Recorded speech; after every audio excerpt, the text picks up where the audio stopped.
Tak cerita sama Kiai Roba, itu ada fatwa Kiai juga wali. Suatu saat ada penyanyi dangdut top terkenal di Indonesia itu nyanyi dangdut. Ya penyanyi ya dai, entah itu hakikat entah majus tidak tahu. Itu Kiai itu fatwanya lucu. Kalau kamu datangi dia pas main dangdut, masih saya beri izin. Tapi kalau datangi dia pas pengajian itu tak larang kan.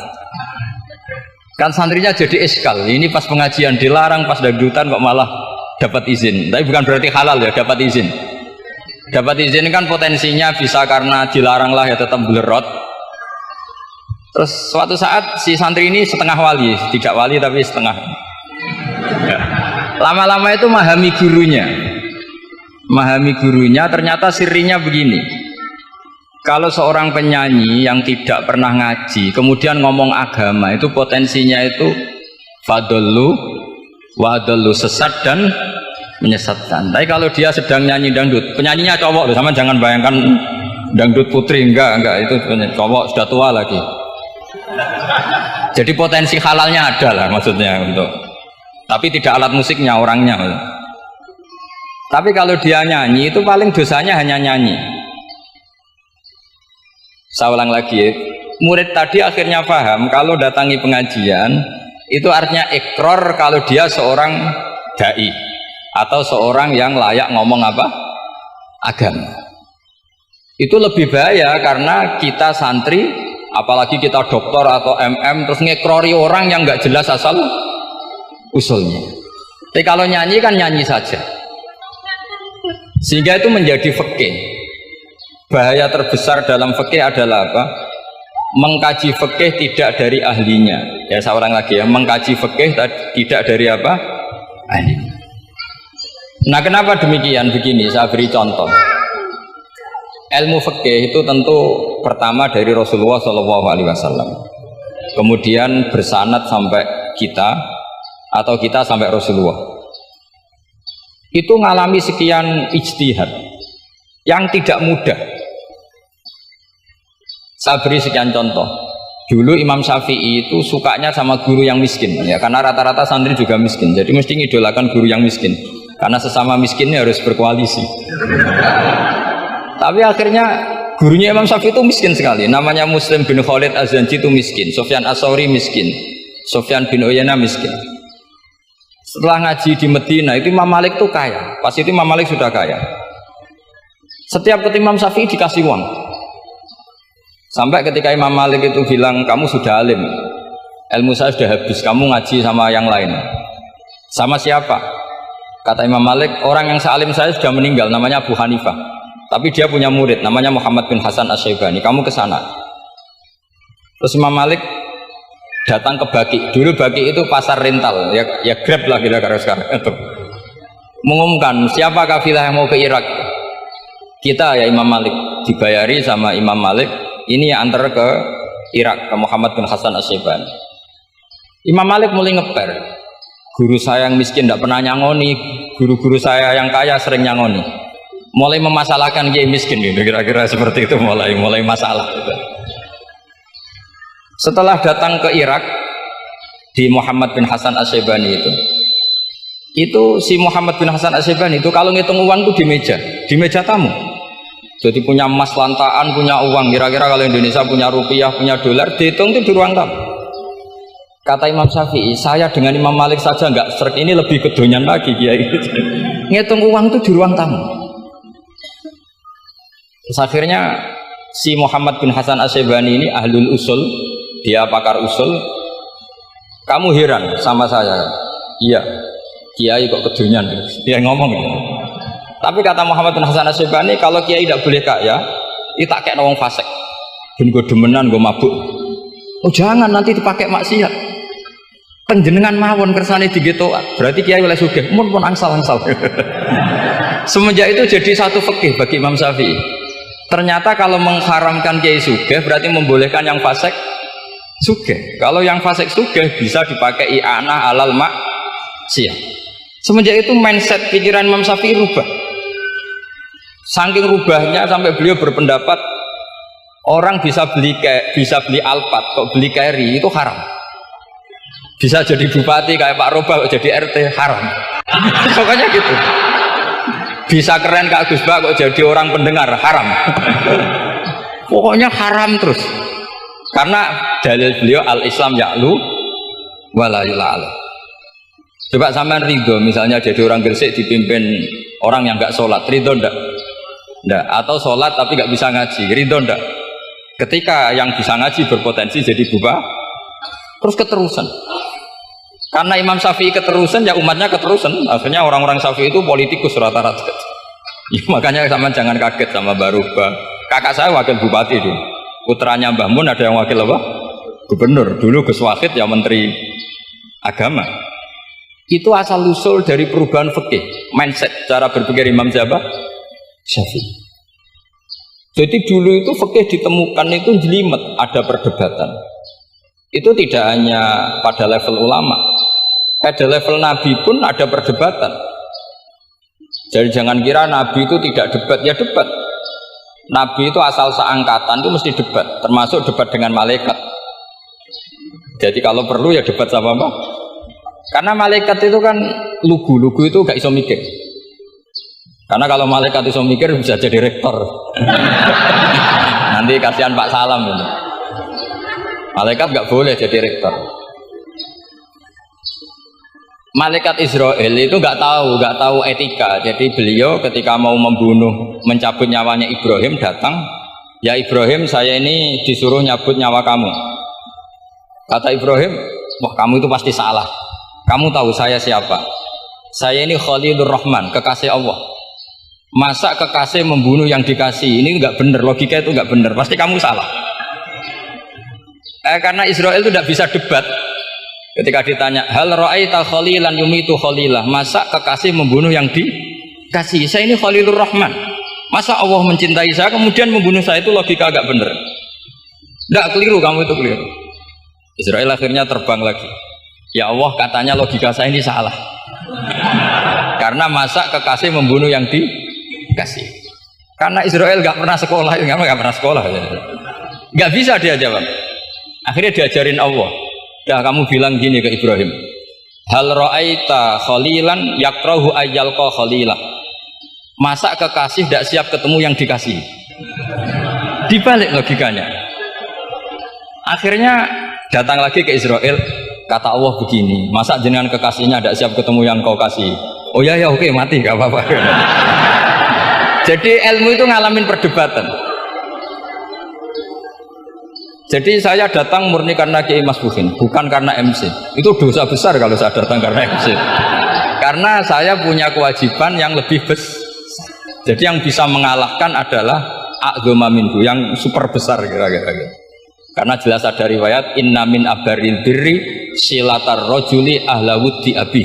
Ya, inna min abaril birri silatar rajul ahla wuddi abi. Di antara kebaikan yang sangat baik adalah seseorang menyambung teman bapaknya. Padahal sampean kan nggak mungkin teman bapak saya. Teman saya aja nggak mungkin, nggak level apalagi bapak saya kan. Jadi malah muhal itu. Jadi ilmu itu harus mengalami satu gesekan. Karena logika itu bisa dibalik. Nah karena ilmu itu mengalami satu gesekan, satu logika yang bisa kayak iya kayak enggak. Sehingga jargon di dunia ijtihad itu begini. Ra'yuna shawabun yahtamilul khata' wa ra'yuka khata'un yahtamilus shawab. Pendapat saya benar tapi mungkin salah. Tapi pendapat kamu taruhannya salah dulu tapi ya mungkin benar. Jadi mustahid, kalau kata mustahid itu lucu. Ngomongnya itu ra'yuna shawabun yahtamilul khata'. Pendapat saya tarifnya benar dulu tapi ya mungkin salah. Kalau pendapat kamu salah tapi ya mungkin benar atau mungkin bisa salah, ya tidak tahu, pokoknya mungkin benar. Nah kenapa demikian? Begini, di luar masalah tauhid, seorang lagi di luar masalah tauhid itu tentu ada masalah-masalah yang sifatnya ijtihadiyah. Ya saya ulang lagi, yang sifatnya apa? Ijtihadiyah. Dan ijtihadiyah ini nggak pernah selesai karena muqtadul hal, konteks kesejarahan maupun konteks kesempatan itu tidak sama. Dulu kiai-kiai itu ngaramkan dasi, ngaramkan celana karena yang celananan, yang basinan itu penjajah. Jika mantasabbaha biqaumin fahuwa minhum. Tapi lama-lama kiai-kiai itu ya pakai dasi, pakai celana.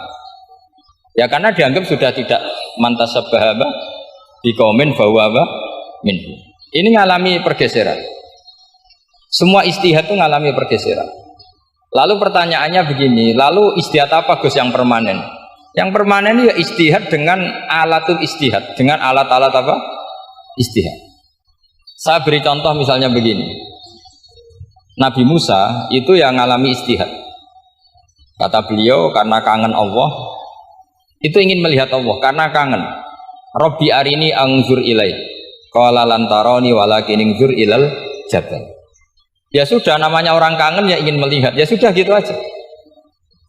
Sehingga ahli ilmu kalam itu berdebat.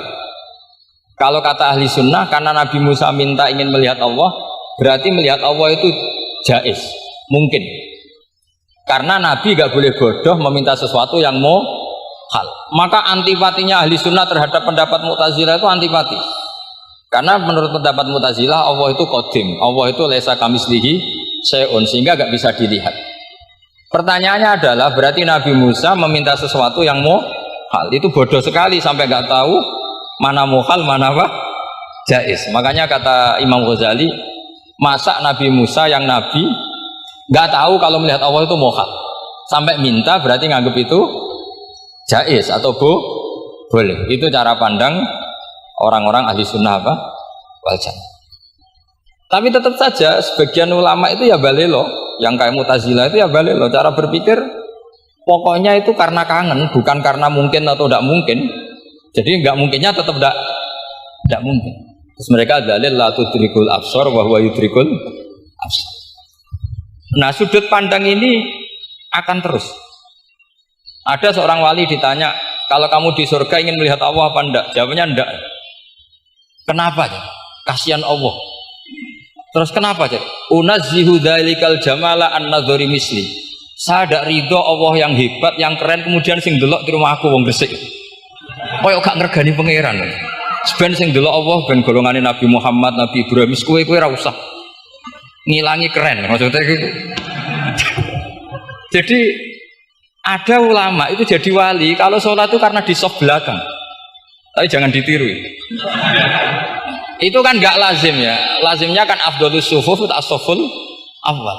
Ketika ditanya kenapa kamu kalau sholat di belakang, cek GR koyok wani suwan pangeran gue ngarep, aku sungkan berarti gue gurih. Kalau sampean kan karena males, bukan karena sungkan. Jadi itu artinya rasa ya. Makanya nggak bisa, nggak ada ijtihad itu tidak mungkin karena perasaannya orang itu beda-beda.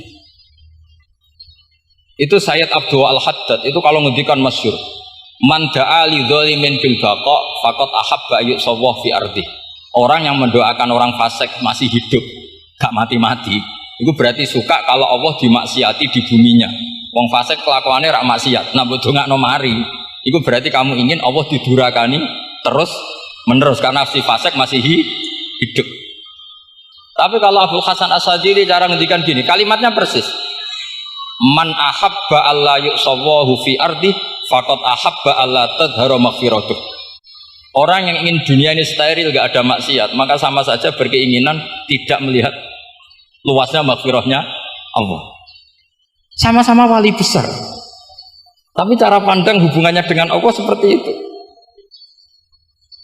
Jadi mau tidak mau, ijtihad itu mau tidak mau.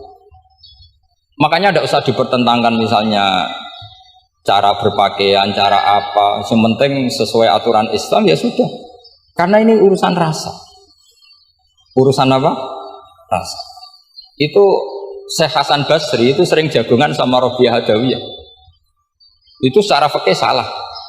Tapi pas itu ulama fikih ditanya, kenapa Anda tidak komentar terhadap dua wali besar yang sering ketemu? Andai kan semua santri seperti itu akan saya halalkan, kata. Karena nggak mungkin punya nafsu. Sehingga fikih dulu memang masih asli. Kamu lihat di takrib misalnya, lelaki melihat perempuan itu nggak boleh kecuali sekian alasan. Termasuk boleh itu ditaklim karena mengajar, atau lil muamalah. Ini yang mulai masalah. Ada warung kopi, penjaganya cantik. Santri-santri ngopi, ini lil muamalah kan kasus ya. Mau disalahkan tuh ada takbirnya, mau dibenarkan ini jelas fasik kan, jelas fasik. Matanya sudah fasik sebelum itu ditambah itu, jadi fasiknya permanen. Nah pertanyaannya adalah, kalau kamu ngajar mbak-mbak, kemudian hafal yang cantik yang enggak, itu taklim lin nazar apa nazar li taklim? Itu taklim apa modus? Makanya kalau ngopi cari bakul yang cantik, itu muamalah untuk nazar apa nazar untuk muamalah? Loh kalau saya ngopi dengan kirobah pasti halal. Karena begini, berjalan saja, bareng capek, nggak tahu itu warungnya siapa, terus berhenti ngopi. Kebetulan bakulnya cantik. Nah itu mungkin halal, karena kan saya tidak milih-milih. Ingin ngopi kebetulan bakulnya cantik. Kalau kamu kan nggak apal daftarnya. Wah itu mesti haram itu, mesti haram itu. Karena berarti kan kamu menjadikan ngopi ini modus.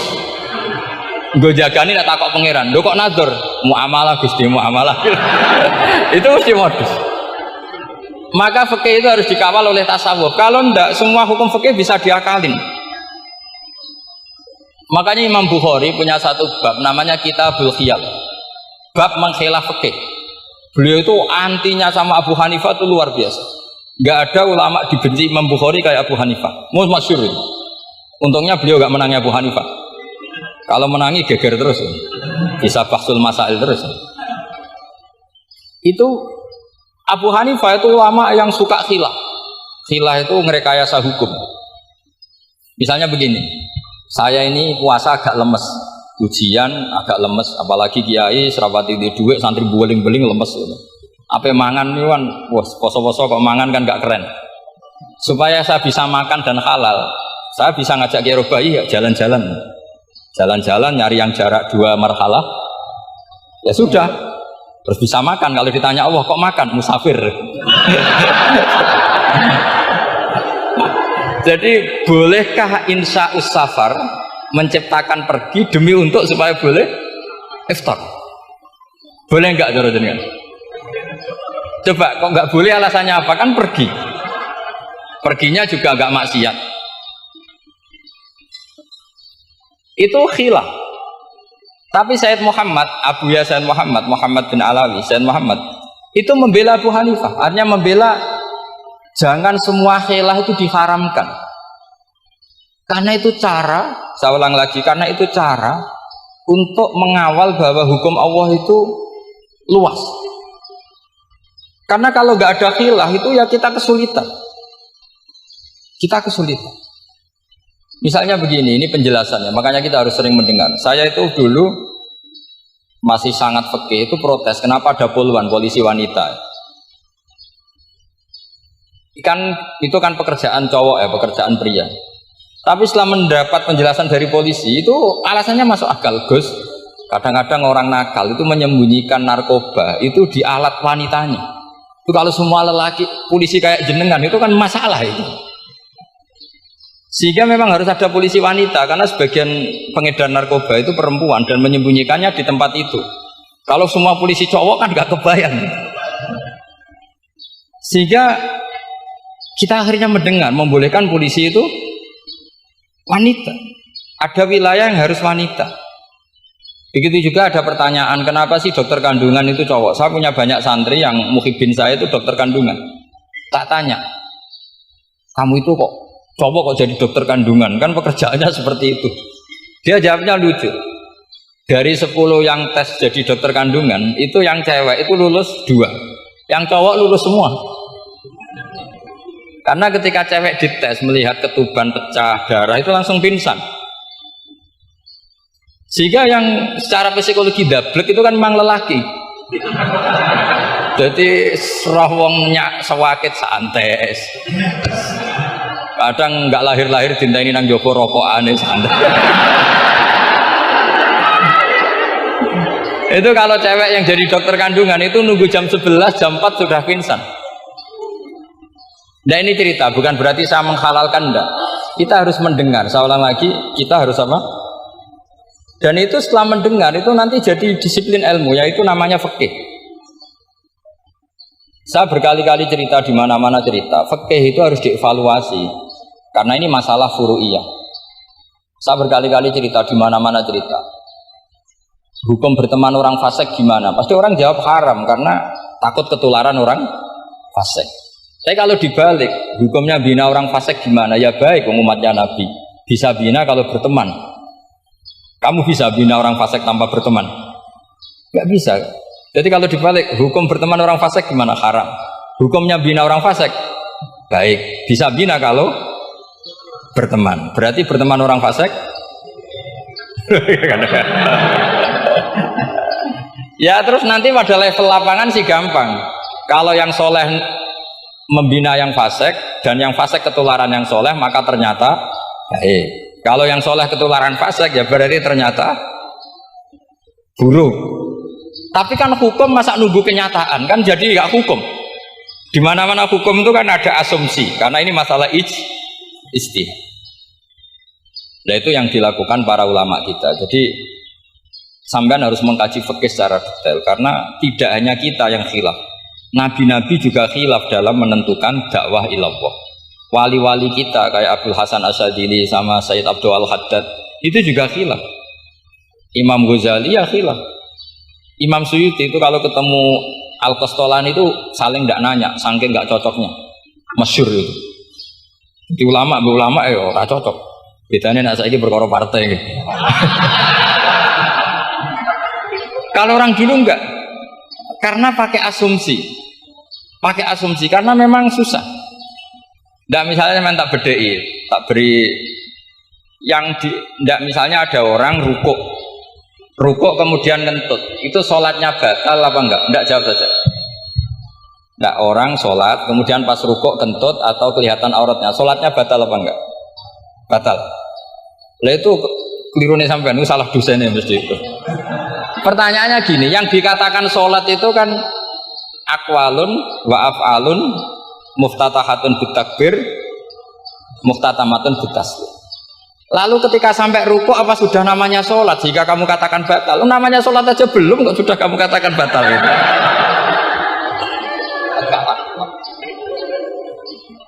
Iya kan? Jadi kalau aku mau sholat pas rukuk ngetut batal atau ora? Mestinya jawaban yang benar, ya ora sholat jadinya gitu. Karena kalau dikatakan sholat, definisinya harus sampai salam. Tapi kan kita nggak mungkin ngomong seperti itu, kan dianggap majnun. Padahal itu yang benar, yang punya kecerdasan. Nah makanya pertanyaannya, fikih itu ngikuti bahasa awam apa bahasa istilah? Kalau ngikuti bahasa awam ya kayak tadi, sholat kok pas rukuk kentut maka batal. Sebenarnya yang batal itu sholatnya apa rukuknya? Nah makanya terjadi perdebatan. Kalau yang pakar-pakar usuli itu salah istilah itu nggak mau. Saya ulang lagi, kalau pakar-pakar usuli itu salah istilah itu nggak mau. Terus misalnya tak beri contoh lagi. Kalau imam itu sudah salam pertama itu yang rukun kan salam pertama. Berarti setelah salam pertama imam sudah keluar dari sholat apa belum? Sudah kan? Yakin? Ya sudah. Sekarang sama tak bedai. Lalu makmum itu kesunatan langsung berdiri apa nunggu imam salam kedua? Enggak, jawab satu. Nunggu salam kedua kan? Dan itu kriminalnya sampai Anda harus itu. Kriminalnya begini, berarti Anda membolehkan makmum bergantung sama orang yang sudah tidak sholat. Kata kamu setelah salam pertama dia sudah tidak sholat. Berarti kamu menginstruksikan makmum berhubungan dengan orang yang sudah tidak sholat. Karena sudah keluar dari sholat ketika salam pertama. Kalau kamu di debat gitu gimana jawabnya? Pusing kan? Berarti robtul makmum bi sholatiman sing wis laisa fi sholatin. Berarti menggantungkan sholat sama orang yang sebetulnya sudah tidak sholat. Ada yang jawab, sebagian ulama fikih tetap disunatkan menunggu salam kedua. Karena salam kedua itu masih paket meskipun tidak rukun. Dia paketnya selesai. Tapi selalu pertanyaannya gini, lalu setelah salam pertama itu imam masih sholat gak? Udah sama berani jawab toh? Nah ini pentingnya bodoh gak mikir. Jadi makanya bodoh itu barokah karena gak mikir. Jadi soalnya Robbana ma khalaqta hadza apa? Batila. Sing bodoh ya barokah, sing pinter ya barokah. Sera barokah maksiat. Ora ono barokah blas. Maka kan nafkah itu seperti itu. Jadi ada disiplin, di situ ada disiplin ilmu. Yang kadang kita tidak cocok. Makanya Imam Syafi'i sendiri ngendikan, kadang beliau dengan gurunya, dengan Imam Malik sampai ngarang ikhtilafu Malik. Beliau punya data yang beliau itu sedang nggak sama dengan gurunya, yaitu Imam siapa? Malik. Karena mindsetnya itu beda. Tidak sampai misalnya saya tanya, sholat itu harus menghadap kemana? Tidak, jawab saja. Kiblat kan. Ukurannya apa coba? Namanya madhep. Wajah apa dada? Imam Syafi'i milihnya dada. Sekarang praktekkan dalam dialog keseharian. Saya jagungan sama Kiai Roba seperti ini, terus wajah saya begini, madhep enggak? Nah itu masalah. Terus pertanyaannya, madhep dengan dada itu fi sholat apa fil qiyam?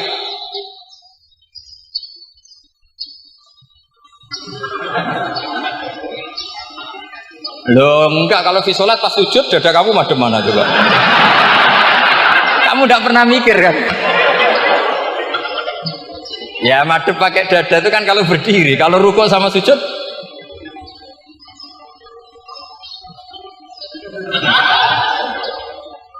loh itu ulama itu jelimet gitu. Makanya jarang yang menekuni profesi ulama itu. Karena menekuni proposal banyak, karena memang susah. Jadi ulama itu orang yang cara berpikir sudah aneh. Sehingga mereka detail. Maksudnya menghadap itu apa? Ukurannya kalau berdiri ya dada, tapi nggak bisa kamu katakan at-tawajjuh bisodri aturan dalam sholat, fikuli sholat. Pertanyaannya lah kalau rukuk sama sujud, dadanya menghadap kemana coba? Maka itu ilmu yang sudah jelimet. Nah ulama usul fikih, ulama yang nggak mau salah per detail hukum. Sehingga menurut Imam Rafi'i, misalnya kalau beliau ditanya sujud itu gimana ya, asal wat ujabha ya sujud. Tapi kalau menurut Imam Nawawi harus melibatkan 7 apa? Anggota, yaitu al-jabha, wal yaden, warukbaten, wal qadamen. Oke, Imam Nawawi kita ikuti. Tentu keseharian kita pakai Imam Nawawi, yaitu berdasar hadis umirtu an asjuda ala sab'ati a'dumin al-jabha, wal yaden, warukbaten, wal qadamen. Berarti berapa? 7. Tapi pernah saya cek di kitab karangannya Imam Syafi'i, ketika beliau ngendikan saya suka kalau orang sujud itu melibatkan 7 anggota berdasar hadis ini. Tapi kata beliau wayah tamilu, dan bisa saja sujud yang wat ujabah itu sudah cukup. Kata Imam Syafi'i, limadha, karena Nabi ketika sujud itu hanya ngendikan begini, sajadalaka wajhi wa sam'i wa basori. Gak ada di hadis wayadi, warubati, wakodami. Ya sudah akhirnya itu sudut pandang. Terus gugatan kedua begini, ada orang muslim yang sujud sama berhala. Untuk menjadi murtad itu harus 7 anggota apa cukup 4 jabah halal ardi? Untuk sah menjadi murtad itu, untuk sah menjadi murtad cukup 4 jabah halal ardi harus 7 anggota. Untuk keabsahan murtadnya itu tidak jawab. Makanya ini tugas dosen-dosen ini meminterkan ini, karena namanya sudah faqih. Faqih itu ahli fikih yang detail, namanya faqih. Kalau ini mutafaqih. Jadi bukan tafakuha tapi tafakuha, kayak tamarodo. Jadi wazannya nanti itu wal idhari ma laysa fil waqi'. Jadi ini bukan gojlok, ini memang marah saya. Jadi kalau sudah pakai gelar fakih, harus fakih betul. Karena ilmu fikih itu sebetulnya gampang. Sampai kalau ngaji i'anah, itu kelihatan fikih itu gampang karena ada logika yang terbangun. Misalnya begini, orang kalau tawaf itu disuruh agak jauh dari Ka'bah. Jangan sampai minjak sadarwan. Karena sadarwan itu pondasi itu ikut Ka'bah. Kenapa begitu? Ya jenenge ra muteri Ka'bah, ide-ide Ka'bah. Jadi sebenarnya sederhana logikanya. Sing jenenge muter itu di luar itu kita muter. Nah kalau nginjak pondasinya namanya gak muteri Ka'bah tapi idak Ka'bah. Ya jadi sederhana sebetulnya ya masuk akal. Jadi fikih itu nggak ada yang iskal sebetulnya masuk akal. Tapi karena kita nekuni itu tidak serius, maka terus jadi paradok. Saya beri contoh lagi ini sebagai penghormatan saya sama Ki Mas Bukin karena ini sudah namanya fakih. Kalau ada ayam jago ditabrak truk terus kejet-kejet, andai kan dibiarkan pun mesti mati karena gerakannya sudah harokatul mazbuh. Terus kamu sembelih, itu halal apa enggak? Enggak jawab, ayam jago loh. Kalau kamu katakan halal, dia sudah tidak punya hayatun mustaqirrah, kehidupan yang permanen.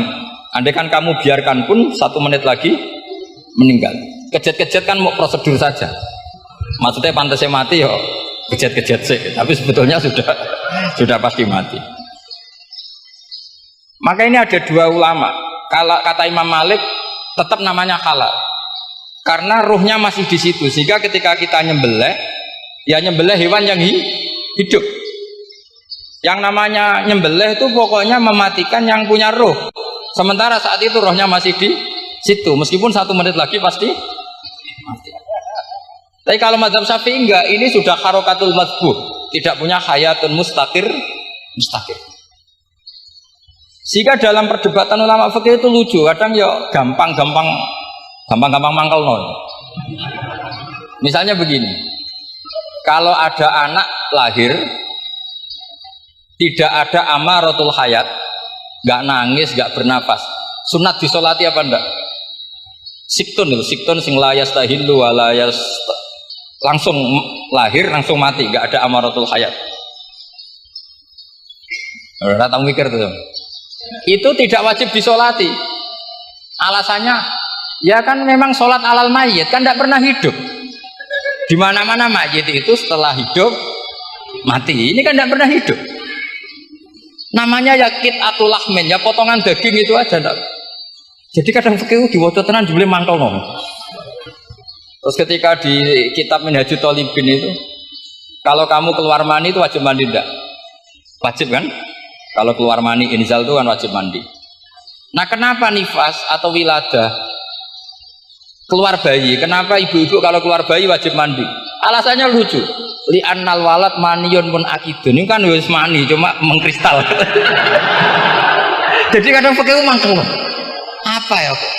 Sembrono gitu. Masuk wajib mandi wiladah itu karena apa? Li'annal walad maniyun mun akidun. Niku mani sing wis mengkristal. Mani sing wis jelalatan lah, lahir nangis macam-macam. Jadi ternyata karena kenapa fikih butuh alasan nyari hadis tentang keluar anak mandi itu nggak ada yang sorry, yang ada adalah tentang inzal. Innamal ma' minal. Akhirnya dicari-cari ternyata walad itu maniyun munakidun. Nah ini problem fikih. Sampean harus siap dengan pelajaran seperti ini, meskipun sampean mungkin wong priayi, tapi ini ilmu.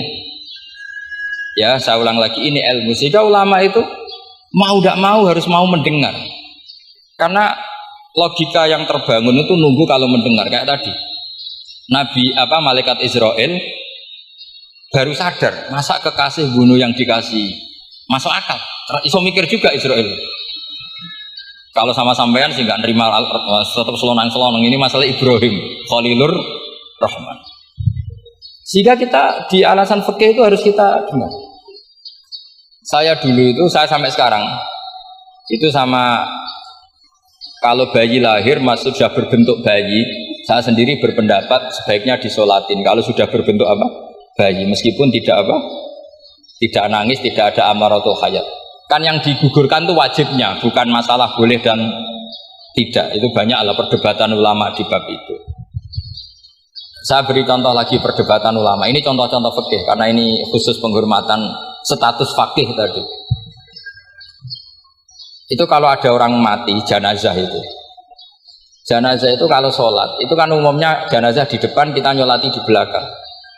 Itu yang mengatakan begitu ya tidak punya alasan, ya taunya mulai dulu begitu, di mana-mana nyolati jenazah, jenazahnya di depan. Tapi di kitab Mahalli jelas diterangkan, kata kaul sani tidak wajib. Alasannya ya lucu. Fa innal janazah laisat bi imamin. Jenazah itu tidak imam, kenapa harus di depan?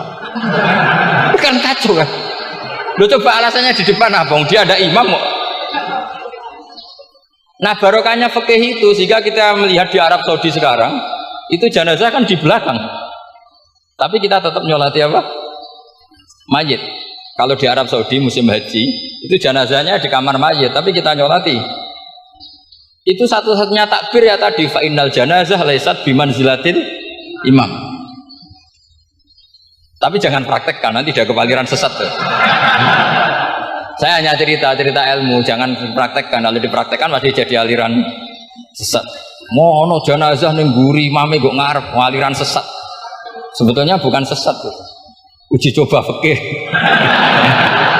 Ya karena tadi fa innal janazah laisat bimanzilatil. Bukti lagi, kalau sampean sholat ghaib. Sholat ghaib ini misalnya mayitnya di Surabaya, boleh nggak sholat ghaib di sini? Terus jenazahnya di belakang kamu apa depan kamu? Nah ini kan fikih itu pokoknya gitu. Makanya standar furu'iyah itu susah. Karena perdebatannya itu mirip-mirip, kayak iya, kayak tidak, kayak. Makanya dulu zaman sahabat, ada sahabat itu mencintai Rasulullah, senengannya sowan, bukti cinta sowan. Banyak juga yang sahabat bukti cinta Nabi itu tidak pernah sowan, alasannya ganggu. Kenapa kamu jarang sowan Nabi? Saya sering jamaah sama Nabi, saya tidak pernah sowan. Kenapa? Ganggu. Biar Nabi kalau di rumah sama anak istrinya, saya tidak mau ganggu. Makanya saya termasuk kiai yang gak pati seneng disowani.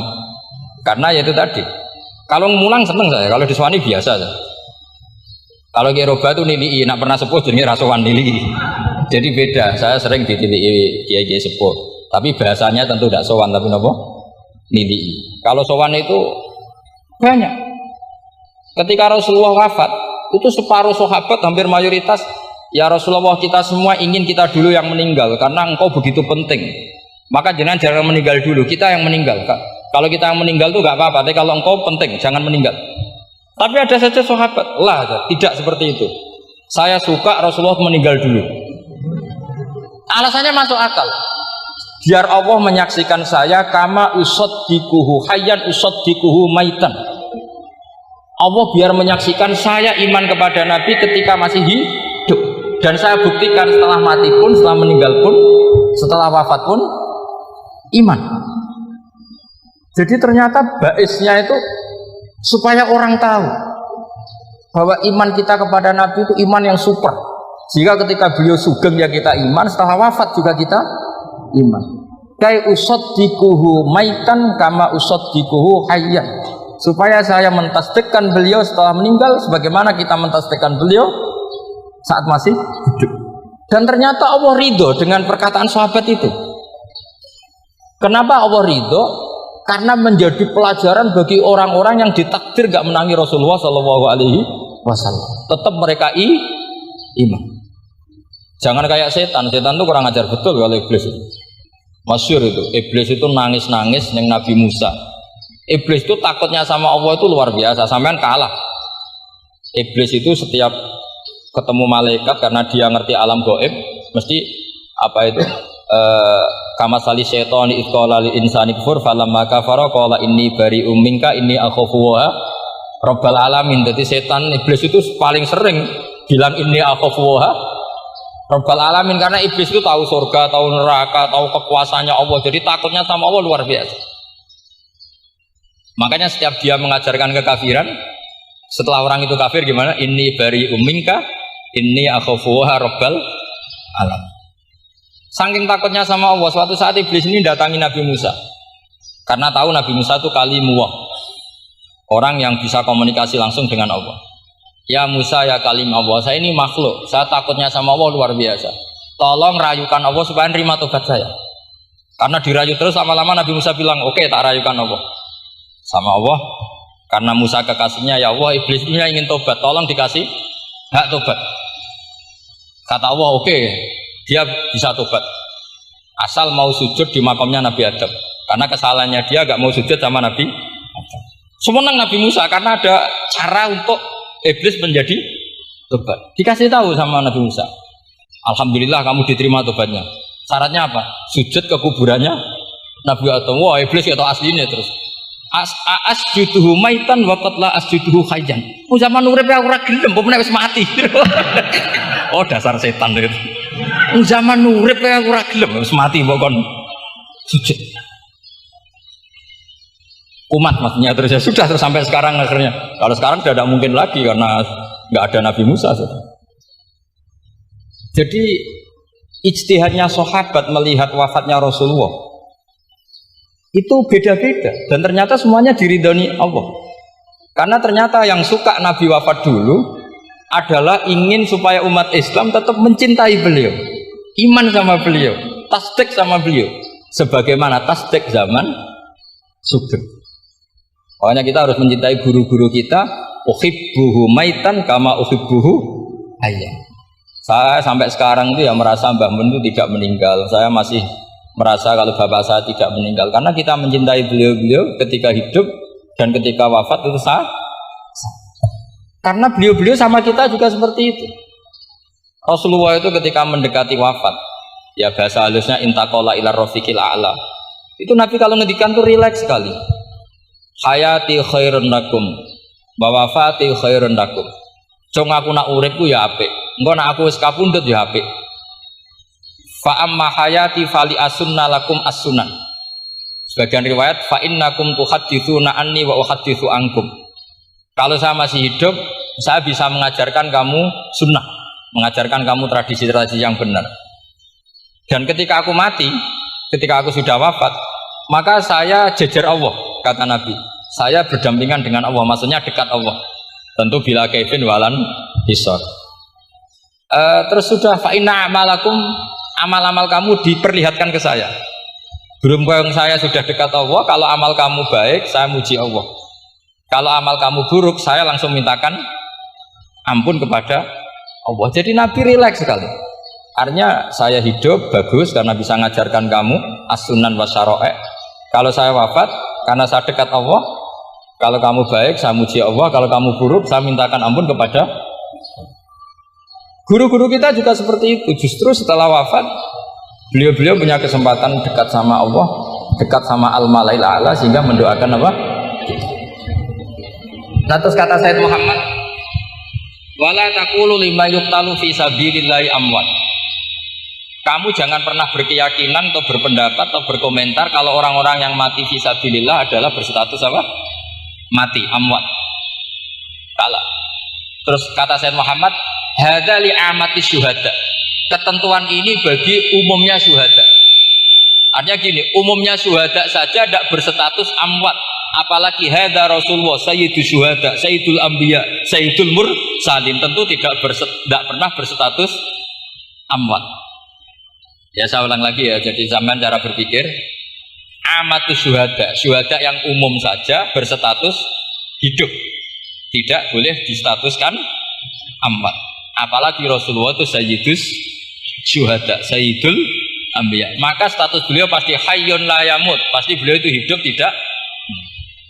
Dan karena beliau itu asfaq, sangat sayang kepada kita, sebagaimana zaman beliau hidup itu sayang kepada kita, sampai nangis-nangis minta hak syafaat, maka setelah meninggalkan pun beliau pasti sayang kita dan pasti berusaha supaya kita diampuni oleh Allah Subhanahu wa ta'ala. Sehingga ada sahabat yang tadi berpendapat kalau saya nggak masalah Nabi wafat dulu, supaya Allah menyaksikan saya usaddiquhu maitan kama usaddiquhu hayyan. Jadi ini cerita ya, cerita sudut-sudut pandang. Jadi saya mohon kalau mengkaji fikih itu harus detail. Minimal takrib itu setengah hafal. Supaya konstruksi ilmu itu utuh. Ya saya ulang lagi, konstruksi ilmu itu. Karena ilmu itu mesti ada yang apa ya? Ya rodok setengah salah itu, tapi disalahno ora kena. Ndak sampean tak bedheki, nak pancen bener langsung tak angkat jadi rektor. Nak bener tuh. Coba rukun sholat pertama itu apa coba? Rukun sholat pertama niat. Niat sama berdiri dulu mana? Ayo niat dulu baru berdiri, apa berdiri dulu baru niat? Berarti niat sama berdiri dulu mana? Rubah kan?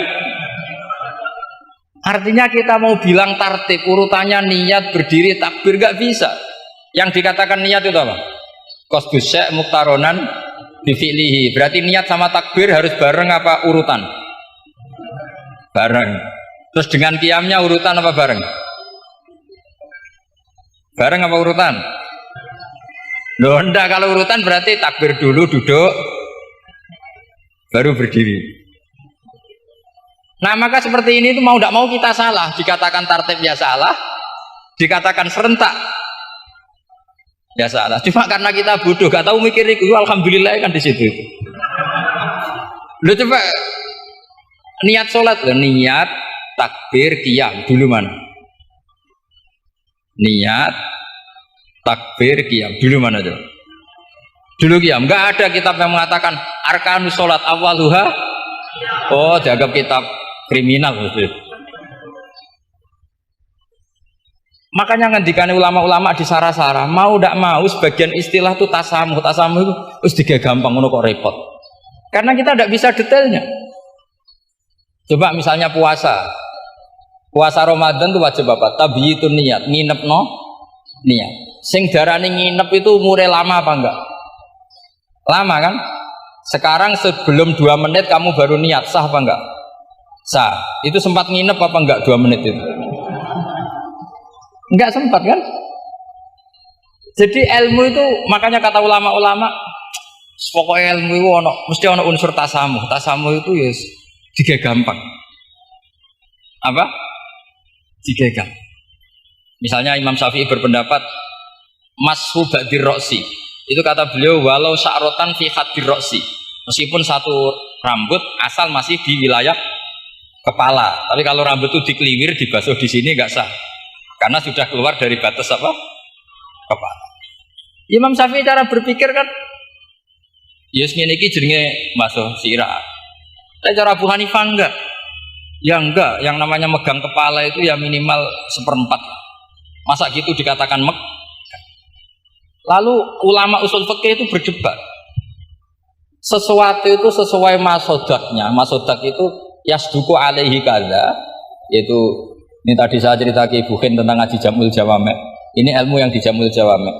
Sesuatu itu ukurannya mayasduku alaihi kadza apa dengan takrif definisi.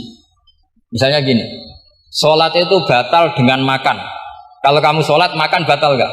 Nggak, jawab saja. Batal. Itu satu upo apa satu piring? Nggak, jawab saja. Satu upo sudah batal. Sekarang bab makan di ngurmat tamu. Cung tamuku keimangan. Iku sak upo apa sak piring? Nah ini kan tidak fair, di bab tamu makan satu piring, tapi di bab sholat satu upo. Maka pertanyaannya, lalu penamaan sesuatu itu berdasar masodak, mayasduku alaihi ismu kadza, atau berdasar uruf?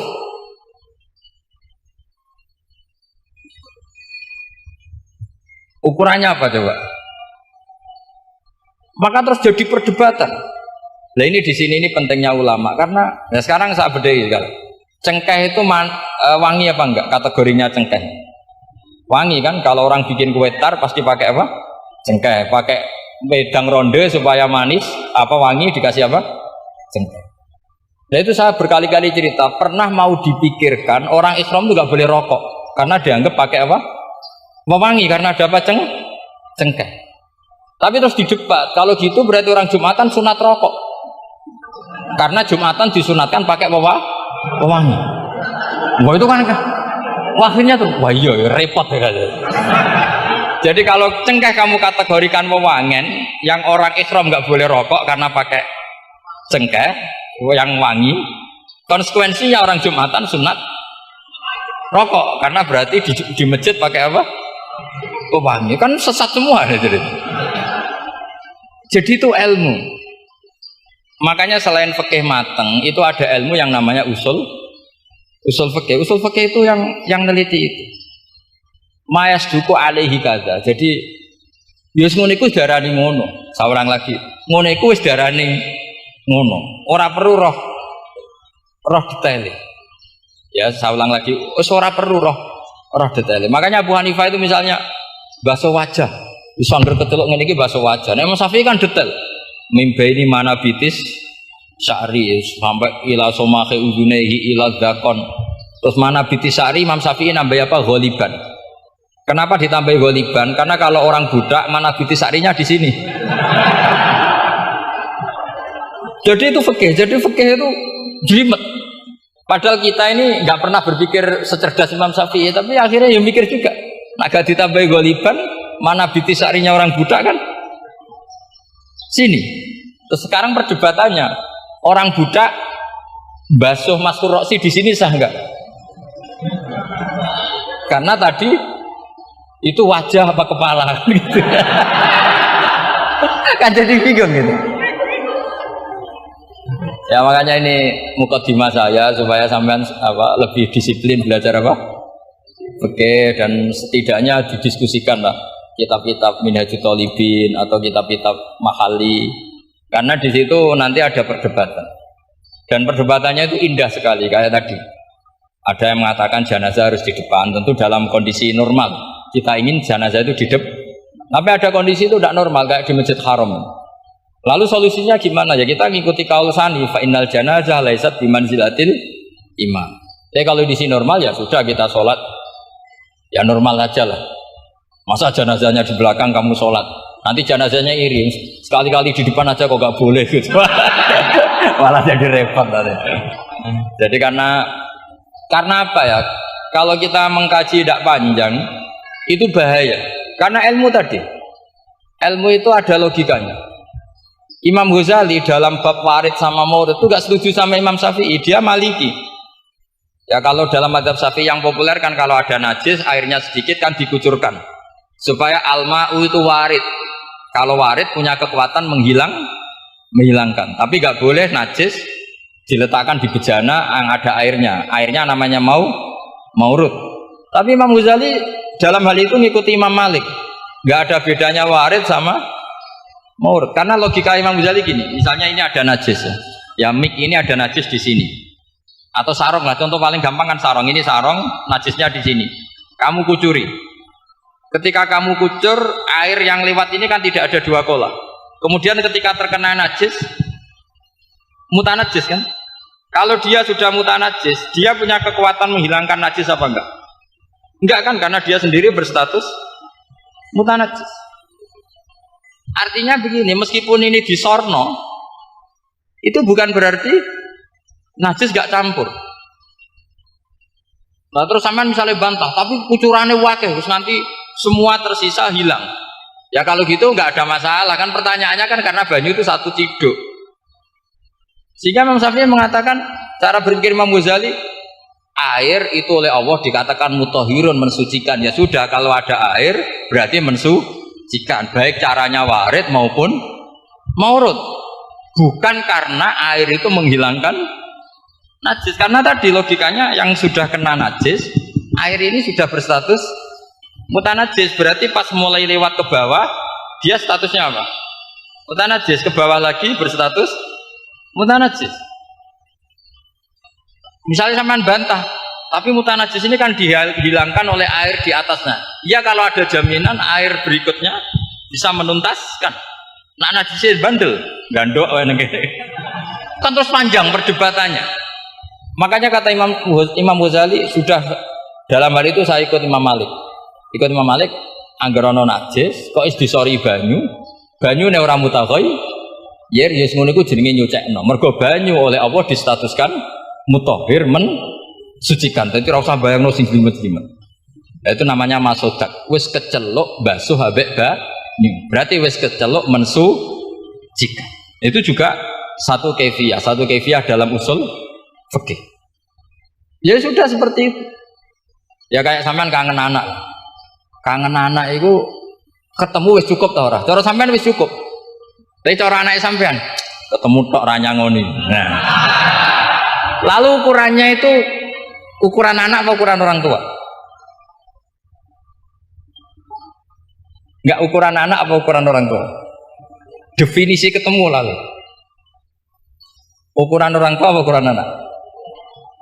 Sama khilafnya ulama, ini terakhir contoh terakhir dari saya. Fasyamu salasati ayyamin fil haji wa sab'atin idza raja'tum. Ada pelanggaran haji yang bayarnya itu puasa 3 hari di musim haji dan 7 hari ketika pulang. Imam Syafi'i berpendapat 7 hari yang idza raja'tum ketika pulang itu orang itu setelah di rumah. Di mana-mana pulang itu setelah di rumah. Tapi menurut Abu Hanifah enggak. Asal sudah balik kanan dari Mekah, dia di perjalanan puasa sudah sah. Karena bagi penduduk Mekah kalau kamu sudah balik kanan namanya pulang. Seperti ini saya nanti setelah acara saya pulang. Pasti Kiai Roba kalau ditanya Gus Bak kemana sudah pulang. Tapi tanyakan istri saya. Jadi orang sini kalau saya sudah pamit, sampean bilang saya pulang enggak?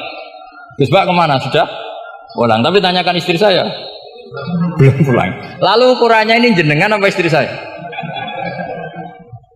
Ya mau nggak mau karena Allah hanya ngertiin wasab'atin idza raja'tum dan 7 hari ketika kamu sudah pulang. Ukurannya siapa coba? Ukurannya penduduk Mekah apa keluarganya? Kalau ukurannya penduduk Mekah, asal orang haji sudah cabut ya disebut pulang. Tapi kalau ukurannya keluarga asal belum sampai rumah belum disebut pulang. Itu yang seperti kita dulu ketika era Wesel. Zaman Kiai Mas Buken, Kiai Roba Mondok, saya kan era Wesel. Angger wong tua bar ngeposno, anakku wis tak kirimi kan gitu. Wis diposno. Tapi masih 3 hari. Jari anake durung dikirimi. Bener mana tuh? Ya kira-kira seperti itulah usul fikih. Saya mohon anak-anak Inkafa ini mengkaji itu. Dengan status fakih itu orang yang mutafannin, mutabakhir fil fikih. Itu baru disebut apa? Fakih. Kalau enggak namanya apa? Mutafakih. Jadi bukan fakih tapi berpura-pura apa? Berpura-pura ahli fikih ya. Tentu sekolah ini bukan diciptakan untuk yang berpura-pura fikih, tapi memang benar-benar apa? Fakih. Ya saya kira demikian. Mohon maaf. Assalamualaikum warahmatullahi wabarakatuh.